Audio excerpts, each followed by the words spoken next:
Selamünaleyküm. Hayırlı günler sevgili izleyicilerimiz.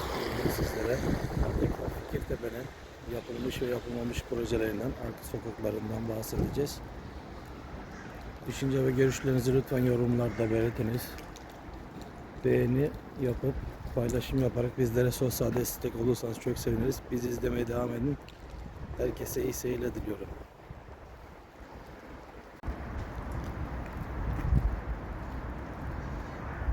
Evet sevgili takipçilerim, şu anda Fikirtepe'nin sağ tarafa doğru, aşağı doğru Mandıra Caddesi'ne doğru inen bir yoldayız. Sağ taraftaki inşaatlar daha yeni yapılıyor. Burası teknik yapının Ulf Life Kadıköy ile beraber yapmış olduğu bir proje. Şöyle göstereyim size reklamlarını. Bazı izleyicilerimiz yorumlarda belirtmişti ne zaman bitecek falan. Ben de dedim ki hatta bazıları daha yeni başlıyor arka taraflarda. O başlayan yerlerden bir tanesi de burası. Sevgili izleyicilerimiz, bakın görüyorsunuz. Hemen arka tarafı bitmiş. Hemen şu taraf bitmiş görüyorsunuz. Bakın. Şöyle gönderiyoruz bu tarafa. Burası da yapılmış bir proje. Şöyle güzelim sosyal anlatıyla, donatıyla güzel yapılmış bir şey. Hemen şurası, şu sol taraf Emlak Konut'un yeni projesi, ofisi. Yani, görüyorsunuz yani aşağı doğru inen bir yol. Görüyorsunuz. Şu anda hava ciddi derecede soğuk. Biz de cep telefonuyla çekim yapmaya çalışıyoruz.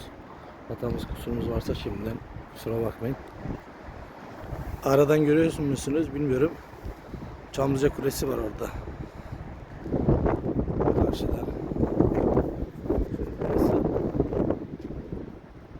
Mandıra Caddesi'nin üst tarafı, arka tarafı. Buralar bitmiş görüyorsunuz. Şöyle şık bir aydınlatma direği koymuşlar. Kentsel Dönüşüm Başkanlığı diye yazıyor üstünde. LED ampuller tercih edilmiş burada.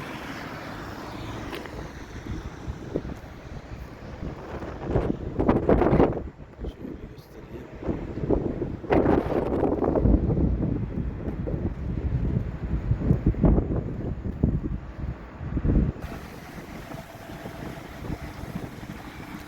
Tabii çoğu binalar, iş yerleri şu anda boş. Satılık yerler var görüyorsunuz, yazıyor orada hemen sol tarafta. Burası da Fikirtepe bahçesinin arka tarafı. Daha önce de size çekim yapmıştık. Bunlarla alakalı. Tabii henüz de oluşum olmadığından dolayı şöyle göstereyim ben size.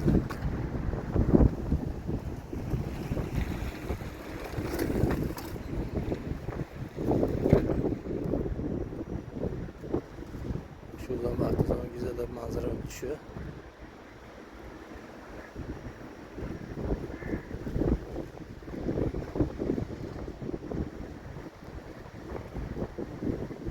Devam ediyorum arka sokaklardan size çekim yapmaya sevgili izleyiciler.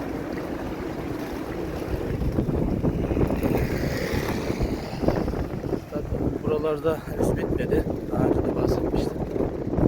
Görüyorsunuz zaten. Evet, bizi izlemeye devam edin. Ben sizlere yine fırsat buldukça, zaman buldukça zor şartlar altında, karda, kışta demeden cep telefonumla yürüyerek anlatmaya, göstermeye, paylaşım yapmaya devam edeceğim. Sizler de bize destek olursanız çok sevinirim. Hepinize çok çok teşekkür ederim. İyi seyirler.